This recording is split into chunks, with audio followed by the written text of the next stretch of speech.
सह्याद्री सहकारी साखर कारखाना निवडणुकीसाठी कारखान्याचे विद्यमान चेअरमन माजी आमदार बाळासाहेब पाटील यांनी सोमवारी आपला उमेदवारी अर्ज दाखल केला।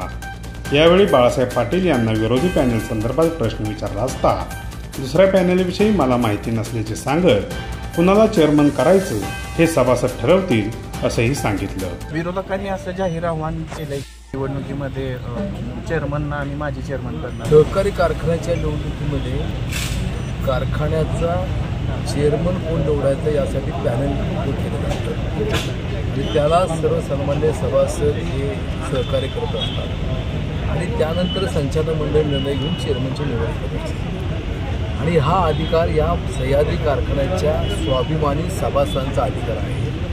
ते निर्णय घेतील कारखान्याचा भविष्यामधला चेअरमन कोण असेल